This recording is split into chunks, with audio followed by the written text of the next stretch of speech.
बोलिए वृंदावन बिहारी लाल की जय। बोलिए भक्त वत्सल्य भगवान की जय। बोलिए भागवत महापुराण की जय।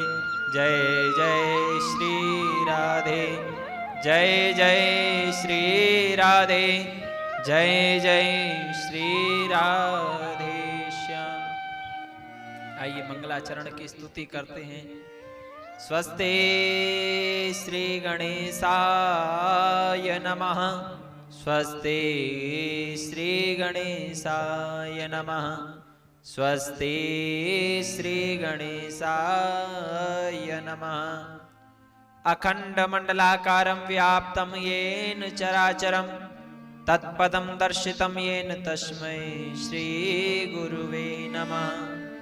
विघ्नहरण मंगलकरण श्री गणपत महाराज, प्रथम निमंत्रण आपको मेरे पूर्ण करियो काज। सच्चिदानंद रूपाय विश्वोत्पत्त्यादि हेतवे तापत्रय विनाशाय श्री कृष्णाय वयं नमः। गुरुर्ब्रह्मा गुरुर्विष्णु गुरुर्देवो महेश्वरा, गुरुर्साक्षात् परं ब्रह्म तस्मै श्री गुरुवे नमः।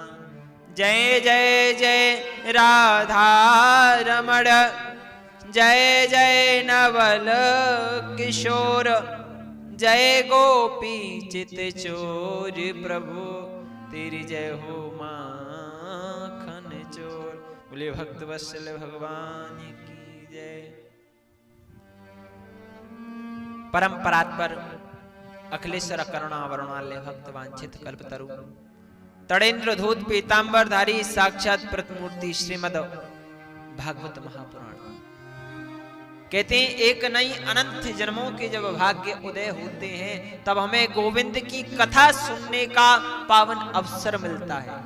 एक नहीं अनंत यानी कि एक समय व्यतीत हो जाए, दो समय निकल जाए, यानी कि एक नहीं जन्मों जन्मांतर के जब हमारे पुण्य उदय होते तब हमें परमात्मा की कथा सुनने का अवसर मिलता है।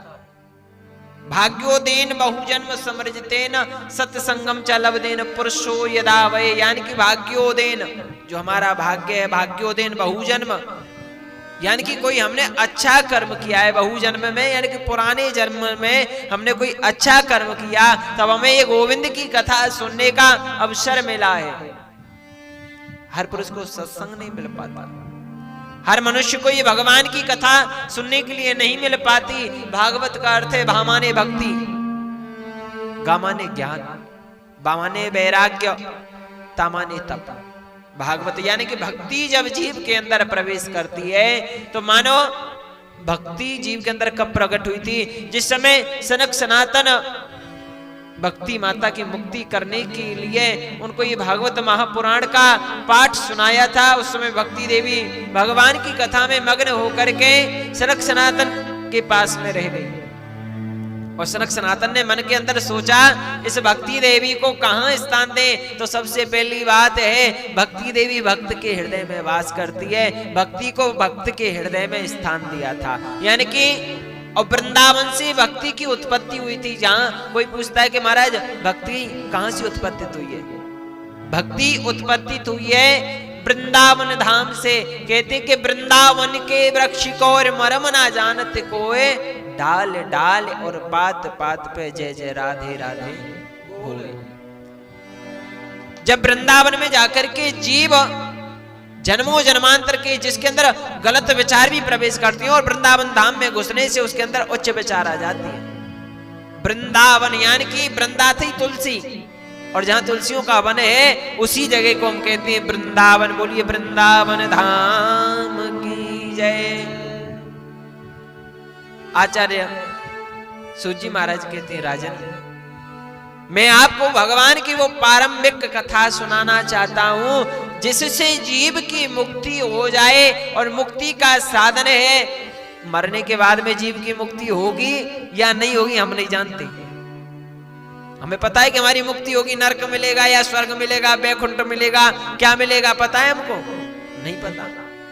कर्म चाहे हम कितने भी अच्छे करते हो वो परमात्मा की मर्जी है या यमराज की मर्जी है? हमको नरक में लेकर के भेजे चाहे स्वर्ग में भेजे, पर शास्त्र के अनुसार कहते हैं जीव की मुक्ति जीते जी हो जाती है। अब कुछ लोग पूछते हैं, बोले महाराज जीव की मुक्ति जीते जी कैसे हो जाएगी? कि जिसके जीवन में, जिसके सानिध्य में भगवान की भक्ति आ जाए, भगवान का भजन आ जाए, उस जीव की मुक्ति हो चुकी है। बोलो राधे।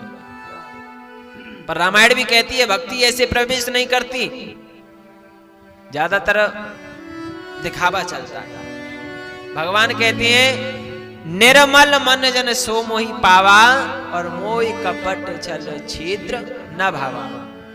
निर्मल मन जन यानी कि हमारी निर्मल मन है, आत्मा पवित्र है, तो ही हम परमात्मा के हैं।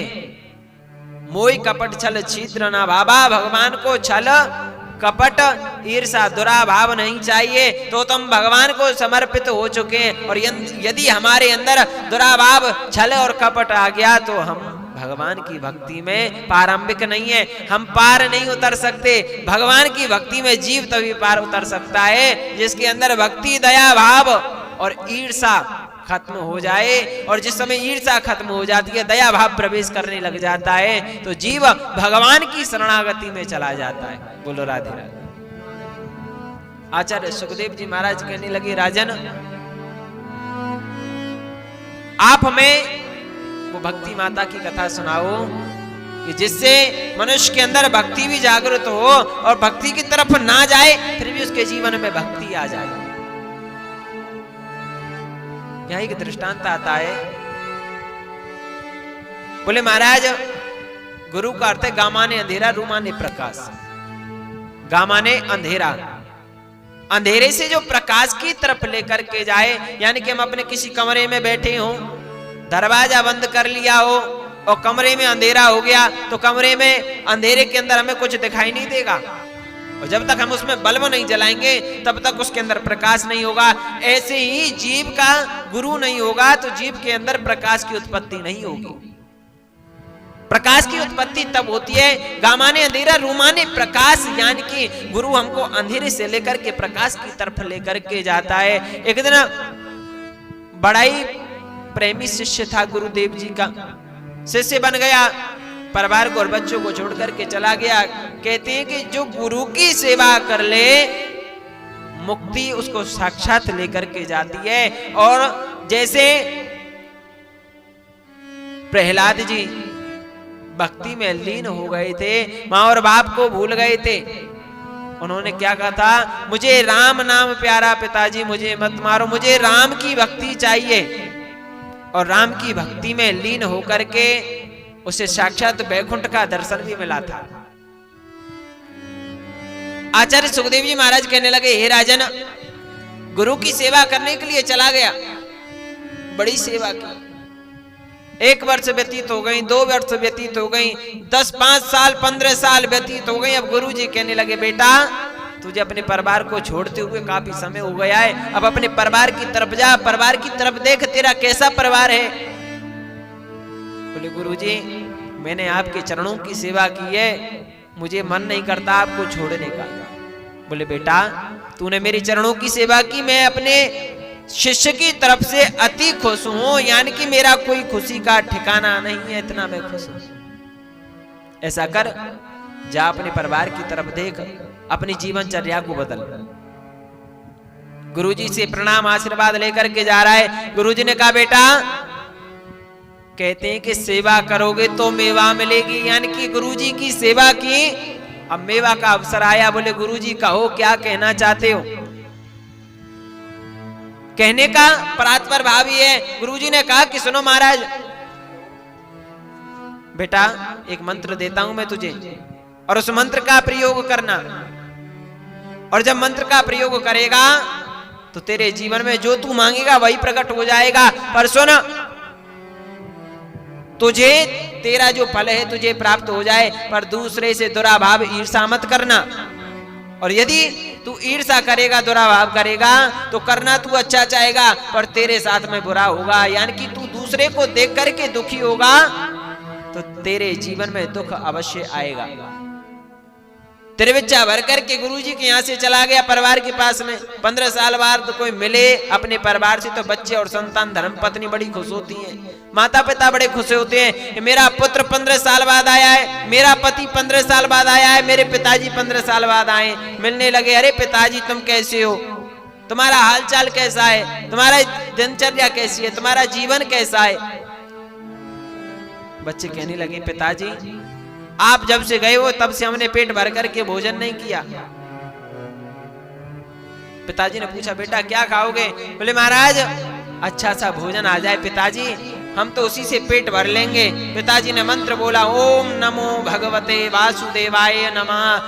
अब 2 संतान थी और एक धर्म पत्नी, एक स्वयं 4 थाली भोजन की उतर करके आ गई। पड़ोसियों के यहाँ 8-8 थाली आ गई। और जब 8-8 थाली आ गई, पहले तो उसके अंदर दुराभाव नहीं आया, सोचने लगा भोजन है पालेंगे, पेट में तो ही पाएंगे। अब धीरे धीरे कहने लगा, एक मेरी टूटी सी झोपड़ी है, इसकी जगह सुंदर सा मकान बनवा। मंत्र बोला दोबारा से, ओम नमो भगवते वासुदेवाय नमः। अरे बड़ी सुंदर सी झोपड़ी की जगह एक बड़ी सुंदर सी कोठी बनकर के तैयार हो गई, यानी कि फर्स्ट फ्लोर बनकर के तैयार हो गया। पड़ोसियों के यहाँ 2 फ्लोर बनकर के, यानी कि 2 मंजिल के मकान बनकर के तैयार हो गए। अब ईर्ष्या आने लगी, दुराभाव आने लगा, क्योंकि मैंने अपने गुरु की सेवा की है, लाभ पड़ोसी उठा रहे, अब मैं पड़ोसियों को तो लाभ नहीं उठाने दूंगा। अब मन के अंदर सोचने लगा, गुरु की बात को भूल गया कि यदि तू बुरा सोचेगा तो बुरा तेरा होगा, पड़ोसी का बुरा नहीं होगा। अब मन के अंदर सोचने लगा, मंत्र का जाप किया, ओम नमो भगवते वासुदेवाय नमः। मेरी एक आंख फूट जाए, यानी कि मेरी एक आंख फूटेगी तो पड़ोसी की 2-2 आंख फूट जाएगी। अब स्वयं की एक आंख फूट गई, अब पड़ोसियों को तो कुछ नहीं हुआ। अब मन के अंदर सोचने लगा, ओम नमो भगवते वासुदेवाय नमः। मेरे घर के आगे एक कुआं खुद जाए, यानी कि पड़ोसियों के घर के आगे 2-2 कुआं खुद जाएंगे। पड़ोसियों के घर के आगे 2-2 कुआं खुद गए, स्वयं के घर के आगे एक कुआं खुद गया। मंत्र का जाप किया, बोले महाराज मेरी एक आंख फूट जाए, पड़ोसियों की 2-2 फूट जाएंगे। यानी कि स्वयं की तो दोनों आंख फूट गई, पड़ोसियों की एक भी आंख नहीं फूटे। तो कहने का अपराध पर भाव है, बुरा जो देखन में चला बुरा ना मिलिया कोई, यानी कि मुझसे बड़ा बुरा कोई नहीं है। यानी कि हर इस पंच भौतिक शरीर जीव को ज्ञान की उत्पत्ति कराता है। जिस समय हम दूसरी की तरफ उंगली उठाते हैं तो ये हमारी 3 उंगलियां हमको बताती हैं कि बेटा एक उंगली उसकी तरफ है, पर ये 3 उंगली तेरी तरफ है। सबसे पहले अपनी तरफ देख, जब दूसरे की तरफ देखना। अपने अंदर बुराइयों का जो भंडार भरा हुआ है, उस बुराई के भंडार को निकाल, इसके अंदर सद्गुण ला, अच्छे गुण ला।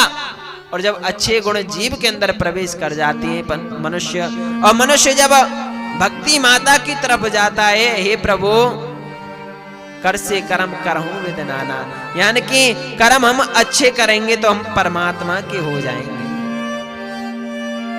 कर्म प्रदान विचरस राखा, और जो जस करहीं सो तस फल चाखा, यानी कि जीव जैसा कर्म करेगा वैसा उसे फल अवश्य मिलेगा। अब एक धुंधकाली और एक आत्मा नाम का, यानी कि परमात्मा नाम का एक मनुष्य था, ब्राह्मण था, बड़ा प्रेमी था, भगवान की बड़ी सेवा किया करता था। उसकी पत्नी है धुंधली देवी।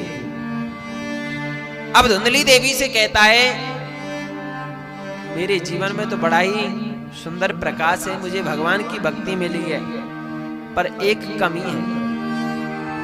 क्या? बोले मेरे यहां संतान नहीं है। सबसे बड़ा दुख भी संतान का होता है और सबसे बड़ा सुख भी संतान का होता है। संतान अच्छी निकल आई तो सबसे बड़ा सुख है, और यदि संतान बुरी निकल आई तो वो सबसे बड़ा दुख है। जिस समय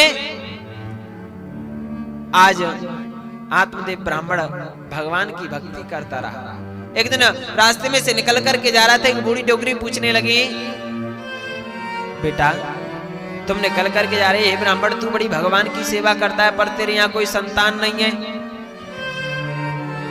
ब्राह्मण दुखी हो गया, व्याकुल होने लगा ब्राह्मण, बड़ा चिंतित होने लगा ब्राह्मण, मेरे यहाँ कोई संतान नहीं। उसके यहाँ एक गैया थी, वो कभी बछड़ा नहीं देती थी। एक तुलसी का छोटा सा बिडला लगा हुआ था, तुलसी भी कभी हरी नहीं होती है। आज ब्राह्मण रो रो करके बड़ा व्याकुल होने लगा, अपनी पत्नी के पास में गया, धुंधली देवी के पास में। धुंधली देवी से जाकर के पूछने लगा, एक बात मुझे बताओ धुंधली देवी, मेरे यहाँ कोई संतान नहीं है और मैं बड़ा व्याकुल हूं, तू अपने गर्भ से संतान को जन्म देना चाहती है। धुंधली देवी नहीं चाहती थी कि मेरे गर्भ से कोई बालक जन्म ले। यथा नाम तथा गुण, यानी कि धुंधली का नाम है धुंधली, झगड़ा करना, पड़ोस में लड़ना झगड़ना, यथा नाम तथा गुण, यानी कि जैसा जीव का नाम है ऐसी उसके अंदर गुण प्रवेश करते हैं। धुंधली देवी बड़ी व्याकुल होने लगी, रोने लगी, मुझसे दिखावा करना था। धुंधली देवी बड़ी व्याकुल, पति के सामने मीठी मीठी बात करे और पति चले जाए तो पीछे से क्या कहती है, मुझे तो कोई संतान की जरूरत नहीं है, क्योंकि गर्भ से जन्म लेगा तो पीड़ा तो मुझे होगी, पति को थोड़ी नहीं होगी। और धुंधली देवी बेचारी सोचती रही, पति के सामने कह दिया कि हाँ मुझे संतान चाहिए। पति चला गया जंगल में, भगवान का भजन करता है, हे कृष्ण, हे गोपाल, हे राम, हे नारायण, हे ब्रह्मा, हे विष्णु, सबका भजन करता है। अब सामने से कुछ संतों की टोली आ रही थी, संतों की टोली आ रही थी। दो प्रकार के संत रहते हैं, एक साधु एक स्वाधु। साधु के मुख से जो वाणी निकल जाए वो उसके लिए जीवन में बहुत बड़ी फलदायक है, और साधु की जो वाणी निकल गई मानो वो तो गठरी बांध ली। जैसे घर में से कोई साधु आ जाए, घर में किसी के साधु आ जाए तो बोले भिक्षाम दे, दक्षिणा दे दो। अब कुछ कुछ ऐसे हैं कि दक्षिणा किस चीज की चाहिए। सही बात है, दक्षिणा कर्म की मिलती है। सत्यनारायण की कथा करने जाएंगे यजमान के यहाँ तब दक्षिणा मिलेगी, और भिक्षा में तुम दक्षिणा मांगो तो दक्षिणा नहीं मिलेगी। दान मांग सकते हो, दक्षिणा कर्म के अनुसार मिलती है। उन्हें कहते हैं स्वाधु। और संत, संत ऐसे नहीं मिलते। संत पर्वतों के नीचे, कंदराओं के नीचे छुपे हुए हैं। जो कंदराओं के नीचे साधु महात्मा छुपे हुए हैं, उनका जिसको दर्शन हो जाए मानो भगवान का दर्शन हो गया। कहते हैं कि संत समागम हरि कथा, तुलसी दुर्लभ दोए, और शुद्ध दारा और लक्ष्मी पापी के घर। संतों का सानिध्य। कुछ लोग रहते हैं, बोले महाराज हमारा हाथ देखो, इस हाथ में कुछ रेखाएं। उन्हें ये नहीं पता कि कर्म तो तुम ऐसे कर रहे हो क्योंकि माँ को मारना, पिता को मारना, पड़ोसियों में झगड़ा करना, आपस में दुराभाव रखना, और जाकर के पंडित जी से तुम हाथ दिखवा रहे हो, साधु से हाथ दिखवा रहे हो। इन रेखा ये कर्म से बनती हैं, ये जीवन में नहीं। जीवन में कर्म करने से नहीं, जीवन में जो अच्छे कर्म करता है तो अच्छी रेखा बनेगी, और बुरे कर्म करेगा तो बुरी रेखा बनेगी। कर से कर्म करूं विदनाना, यानी कि मन राखूं चाह कृपा निधाना। मन हमारा यहाँ है, मन तो हमारा यहाँ है, और तन कहीं घूम रहा है। तन इधर हमारा बैठा है, मन कहीं और घूम रहा है। यानी कि जैसा है वैसा तो है ही है, पर हम अच्छे कर्म की नहीं सोचते हैं।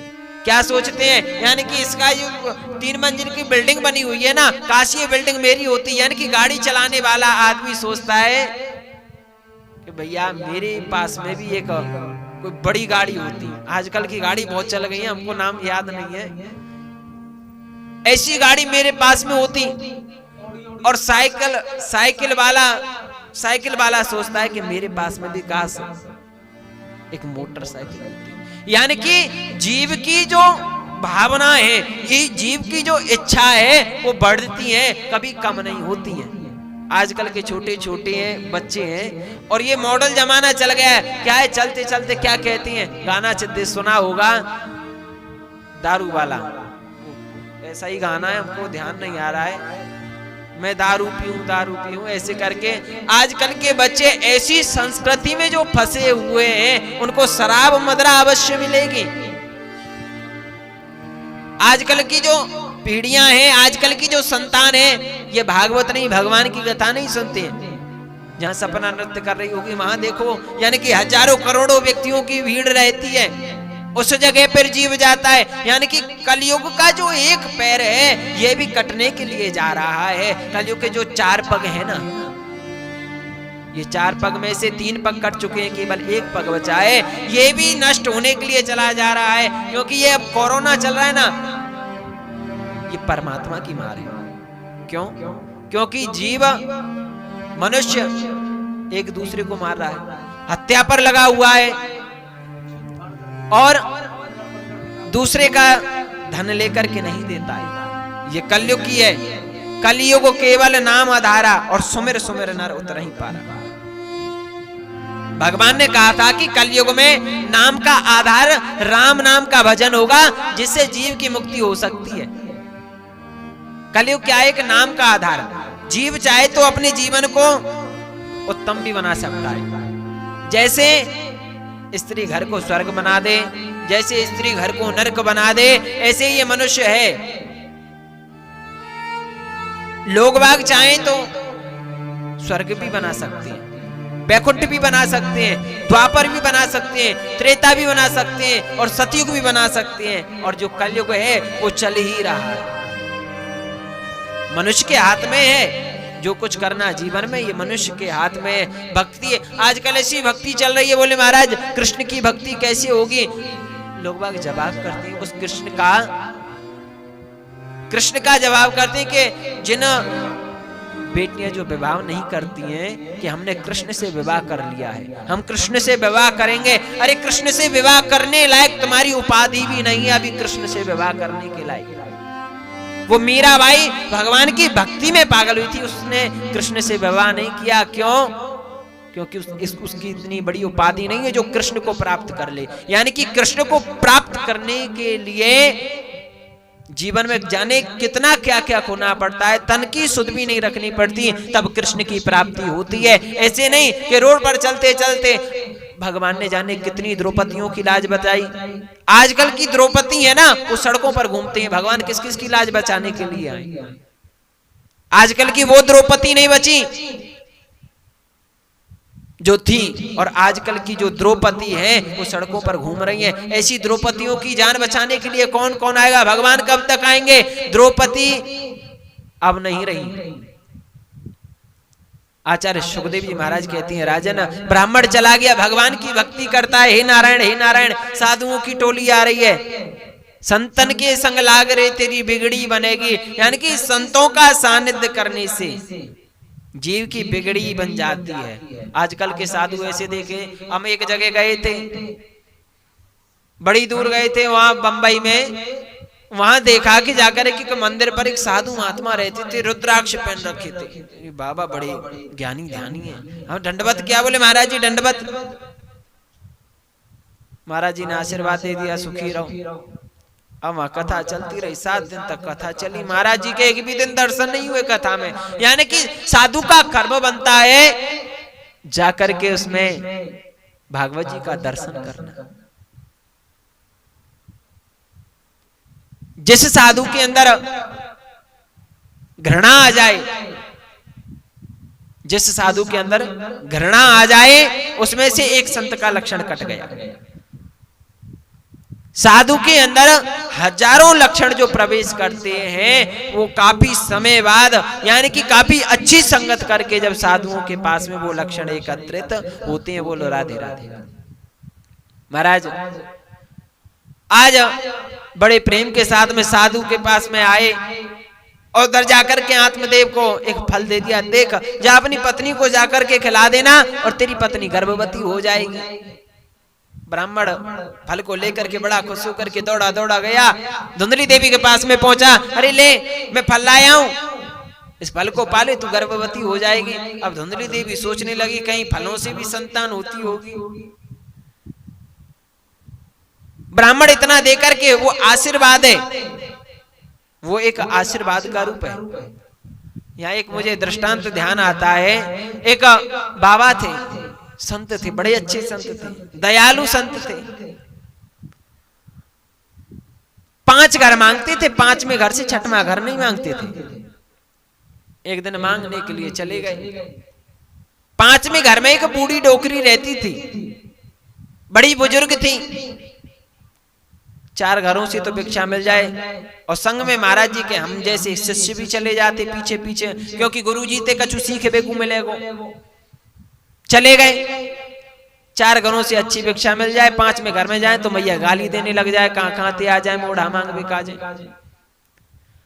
अब शिष्य ने बड़ो बुरो लगे, शिष्यों को बड़ा बुरा लगे कि हमारे गुरुजी से इतनी बुरी भाषा बोल रही है, ऐसा तो नहीं। बोले गुरुजी देखो, हम नहीं जाएंगे मांगने के लिए, और तुम भी मत जाना उस मैया के यहाँ दरवाजे पर मांगने के लिए। बेटा क्यों? क्योंकि वो आपको गाली देती है। संत का हृदय इधर देखा जाता है। क्यों? क्योंकि अब क्या कहा था, उसके दरवाजे पर भिक्षा नहीं मिलती है, कम से कम गालियां तो मिलती हैं। मिलता तो है कुछ, उसके कुछ संकट हृदय में वास कर रहा है, तब वो हमको वो गालियां देती है। ऐसे गालियां नहीं देती है, उसके अंदर कोई संकट है तब वो हमको गालियां देती है। शिष्यों ने कहा महाराज चाहे कितना भी कोई बड़ा संकट सही, हम नहीं जाएंगे बिल्कुल मांगने के लिए, तुम जाओ। गुरुजी गए, 2 दिन गए, 3 दिन गए। अब 4थे दिन गुरुजी पहुंचे, बोले मैया भिक्षाम दे, भिक्षा डाल जा झोली में। मैया चूल्हा बन रहा था, पुराने जमाने की मैया थी, चूल्हे पर रोटी बनाती थी। रोटी बना करके फ्री हो गई, अब पोता फेरने के लिए गई, पोता फेर रही है।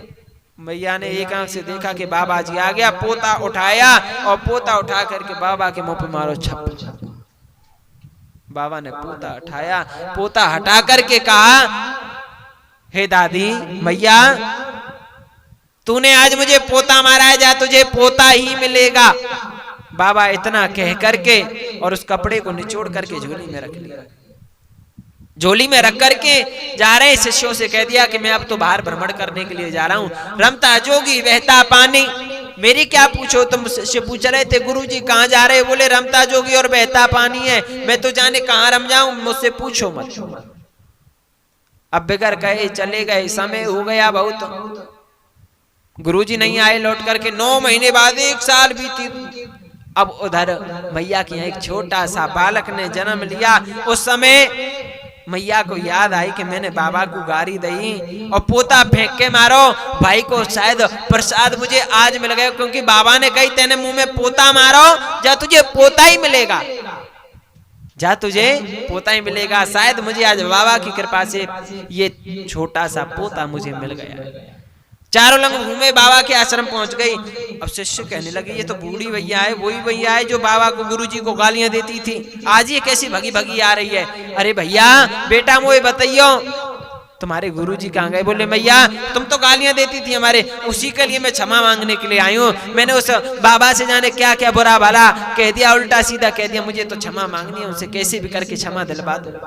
बोले हमें नहीं पता, वो तो कह करके गई, 1 साल हो गई है, अभी तक नहीं आए लौट के।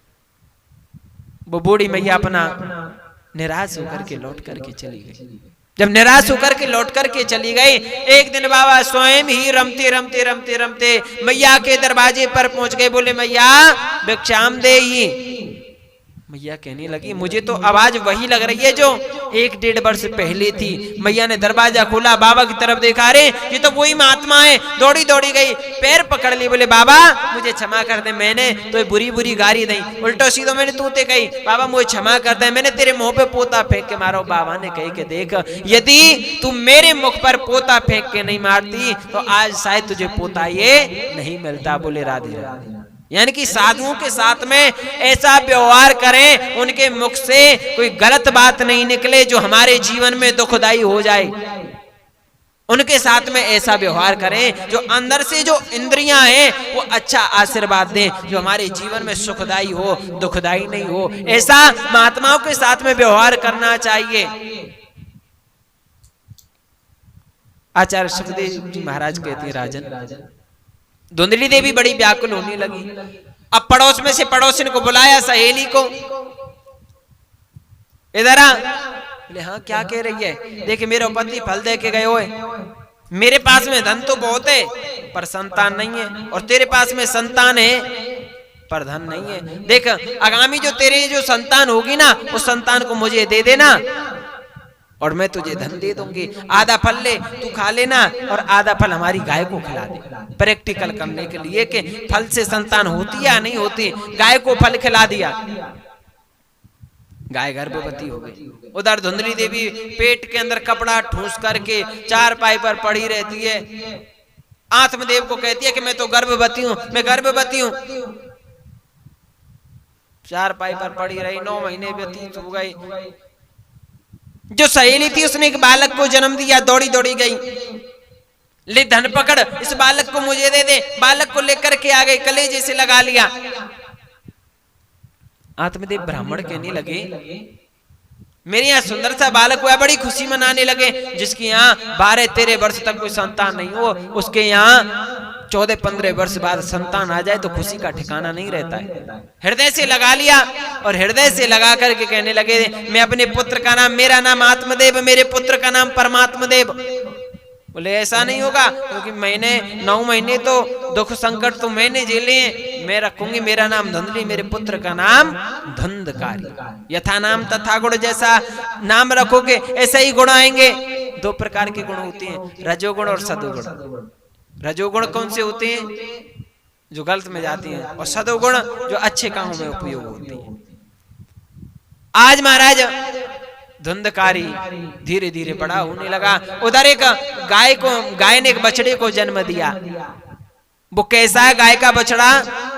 जो शरीर है वो तो मनुष्य जैसा है, जो कान है वो गाय जैसे है। आज बड़ी सुंदर लीला होने लगी और ब्राह्मण को बुलाया, बड़े प्रेम के भाव के साथ में उसका नाम रखा गौकर्ण। धुंधकारी बड़ा पापी था, गौकर्ण बड़ा ज्ञानी था। गौकर्ण पंडितो ज्ञानी धुंधकाली महाखला, यानी कि गौकर्ण जैसा ज्ञानी नहीं था और धुंधकारी जैसा कोई पापी नहीं था। धीरे धीरे धीरे धीरे बड़ा हो गया। बड़ा होकर के जिस घर में अकेला बालक रहता है उसके बिगड़ने की आशंका ज्यादा रहती है। क्यों? क्योंकि माँ और बाप का लाड़ अकेली संतान पर रहता है, इसलिए बिगड़ने की आशंका ज्यादा है। तुम भी ध्यान से सुनो, बिगड़ने की आशंका ज्यादा होती है, कारण यही बनता है। अब आचार्य सुखदेव जी महाराज कहते हैं राजन धीरे धीरे बड़ा हो गया। महाराज क्या किया जाए, बड़े व्याकुल होने लगे। अब बेटा आए, बोले माँ मुझे कुछ पैसा की जरूरत है, पैसे दो मुझे। मैया लेती है, ले बेटा पर्स निकाल करके ले, पकड़ पैसा। धीरे धीरे बड़ा होने लगा, क्योंकि घर से ही नाम दरोगा रखा जाता है। जब पड़ोसी कहेंगे दरोगा जी आ गए, जब ही तो पहले घर वाले दरोगा कहेंगे तभी पड़ोसी कहेंगे कि दरोगा जी आ गए। अब घर से ही छूट पूरी मिली है तो बाहर वाले की छूट तो अवश्य मिलती है, क्योंकि माँ बाप नहीं देख रहे तो हमारा क्या दर्जा बनता है। कोई शिकायत भी करने जाएगा ना तो बेटा हमारा है, तुम्हारा थोड़ी नहीं है, तुम्हें क्या परेशानी है। सुखदेव जी महाराज कहते हैं राजन आज बड़े व्याकुल होकर के, बड़े चिंतित में पड़ के, बड़े व्याकुल होकर के आज आत्मदेव तो भगवान की भक्ति में लग गए। जब भगवान की भक्ति में लग गए महाराज बड़े प्रेम के साथ में एक बात मुझे बताओ, वेश्याओं के ऊपर धन लुटाता है, 5-5 वेश्याएं साथ में रहती हैं। अब जिस समय अंत समय आया धीरे धीरे पूरा धन खत्म हो गया, और जब धन खत्म होने के बाद में अब कहता है मेरे पास में धन नहीं बचा। बोले माँ मुझे धन देती है? नहीं देती है, नहीं तो तुझे इसे छड़ी से मारूं। माँ ने इतना सुना और सुनकर के दौड़े गई। आंगन में एक छोटा सा कुआं बना हुआ था और कुआं में जाकर के धुंधली ने अपने प्राणों को त्याग दिया। अब पैसा नहीं बचा, जिसके पास में पैसा होगा वैश्या उसके साथ में रहती है, नहीं तो वैश्या उनका नाम क्यों होता। वैश्याओं के पास में पहुंचा, वैश्याओं ने बगल में लिटा लिया। देख फांसी कैसे लगाई जाती है, आपस में बतलाने लगी।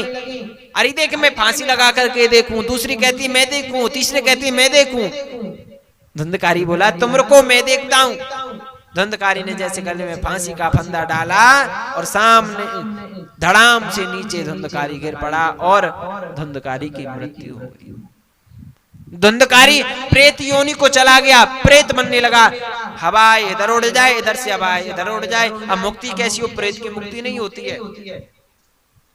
जिसके ऊपर से परमात्मा के यहाँ से टिकट कट के नहीं आ जाए ना तब तक उसकी मुक्ति नहीं होगी। अब धुंधकारी की मुक्ति नहीं हो। गौकर्ण ज्ञानी है, गया जी में जाकर के गौदान किया, श्राद्ध किया, पिंडदान किया पर फिर भी मुक्ति नहीं हुई, हाथ में जल लिया। गोकर्ण ने जल जैसे ही छींटा मारा और धुंधकारी प्रकट हो गया। बोले भैया मेरी मुक्ति तो करा दो, मैं बहुत दुखी हूँ, मेरी मुक्ति करा दो, मैं बड़ा व्याकुल हूँ, मैं बड़ा परेशान हूँ, मेरी मुक्ति करा दो, मेरी मुक्ति करा दो। आज नारद जी भ्रमण करते करते आए, नारद जी से पूछा कि धुंधकारी की कैसे मुक्ति होगी? जिसको भागवत का पान कराया जाए उसकी मुक्ति हो चुकी है। प्रेत के लिए स्थान कहाँ दिया जाता है? बांस की वस्तु में, बांस में दिया जाता है। क्यों? क्योंकि हम भूमि पे उसको स्थान देंगे तो वायु चलेगी, हवा चलेगी तो वो उड़ जाएगा, कथा नहीं सुन पाएगा। बड़ा सुंदर मंच बनाया, मंच बना करके गोकर्ण जी स्थान पर विराजमान हुए, मंच पर विराजमान हो गए। 7 गांठों का एक बांस गड़वाया, बांस में मंत्रों द्वारा उसको प्रकट किया और प्रकट करने के बाद में महाराज उसको 7 दिन की कथा सुनाई, बड़ी पारंपरिक कथा सुनाई है और धुंधकारी की मुक्ति हो गई। बड़ा सुंदर रथ आया, रथ में धुंधकारी बैठ करके बैकुंठ को चला गया। अब छोटे मोटे जो श्रोताएं वो कहने लगे, बोले महाराज हमारी मुक्ति कैसे नहीं हुई, हमारी मुक्ति कैसे नहीं हुई, हमारे लिए भी तो रथ आना चाहिए, हमारे लिए रथ क्यों नहीं आया? 3 प्रकार के श्रोता रहते, एक श्रोता, एक सरोता और एक सोता। श्रोता कहते हैं जो कथा सुनने के मध्य से आता है, उसे कथा सुननी है, उसे संसार की लीलाओं से नहीं पता, उसे तो केवल जीवन की गाथा गानी है, संसार के बारे में सुनाना है, उसे मतलब नहीं है, उसे तो भगवान की भक्ति से मतलब है, उसे कथा सुननी है, वो श्रोता है। दूसरा होता है सरोता। आजकल की जो माताएं आपस में बात करती है, तेरे घर का बनो, तेरे पति ने कहा कही, आपस में ही बात करती हैं, कोई झगड़ा तो नहीं हुआ, सास कैसी है, सास की खूंटी बतराती हैं, आपस में घर की उसकी उधर की, इसकी उधर की, पड़ोसी की उधर की। वो माता, इनकी भी गलती नहीं है, इनको भी श्राप लगा हुआ था, इसलिए इन माताओं की जीभ भी चुप नहीं रहती है। और तीसरा होता है सोता, वो ऐसा स्थान ढूंढेंगे जहाँ पीठ लग जाए, और जहाँ पीठ लग गई जिसकी मानो गोविंदाय नमो नमः, उस जैसा तो डबल बेड कहीं नहीं है। बोले महाराज, और किसी ने पूछा कथा कैसी लग रही है? ओहो भैया ऐसी कथा मैंने जीवन में नहीं सुनी, या व्यास जी की कथा सुन के घर पे तो नींद नहीं आए, महाराज जी की कथा सुन के ऐसी नींद आती है मानो डबल बेड मिल रहा है नीचे और ऊपर से चल रही है ऐसी, ऐसा आनंद तो हमको कहीं नहीं मिलता है। बोलो राधे राधे। ऐसा आनंद कहीं नहीं मिल रहा है। और कुछ माता ऐसी आती हैं, एक आंख तो कथा की तरफ है और एक आंख है चप्पलों की तरफ, कहीं चप्पलों को कोई पहन नहीं जाए। और यदि कोई चप्पलों को, ऐसी ऐसी माता भी कथा सुनने के लिए आती हैं। यानी कि कहने का तात्पर्य भाव है, जीवन में अपनी संतान को अच्छे कर्म की तरफ लेकर के जाएं, अच्छे मार्ग की तरफ लेकर के जाएं। आने वाली संस्कृति में हमारी संतान बदले नहीं, उनके अंदर अच्छे गुण आए, सद्गुण आए। ऐसी इस कथा से हमको ये मान्यता प्राप्त होती है। ये मान्यता जीवन में जीव को सिखानी चाहिए और जीवन में जीव को सीखनी भी चाहिए, तब उसे बैकुंठ का वास मिलता है, तब उसको जीवन में भक्ति का वास मिलता है। तब तक उसको भक्ति का वास नहीं मिलेगा जब तक उसके अंदर अच्छे गुण, जीव की सहायता करना नहीं सीखेगा, जीव के संग में रहना नहीं सीखेगा, जीव की बातों में ऐसा रस है इस भागवत महापुराण में। ये भागवत महापुराण कोई साधारण ग्रंथ नहीं है, ये भागवत महापुराण कोई साधारण ग्रंथ नहीं, एक कल्प वृक्ष है। ये भागवत महापुराण एक कल्प वृक्ष है, यानी कि ऐसा मीठा फल आता है, जैसे हम इसको पान करें तो हमारा इस फल से मीठा और कोई फल नहीं हो सकता। ऐसा इस भागवत महापुराण में तत्व है, ऐसा भागवत महापुराण में लिखा है। यानी कि मेरे से भक्ति मिलेगी, मेरे से ज्ञान मिलेगा, मेरे से वैराग्य मिलेगा, मेरे से तप मिलेगा। जीव के अंदर भागवत ज्ञान भक्ति ये जब जीव के अंदर प्रवेश कर जाती है तो ऑटोमेटिकली भक्त की मुक्ति हो जाती है। बोले वृंदावन बिहारी लाल की जय, भक्त वत्सल भगवान की जय। जय जय श्री राधे।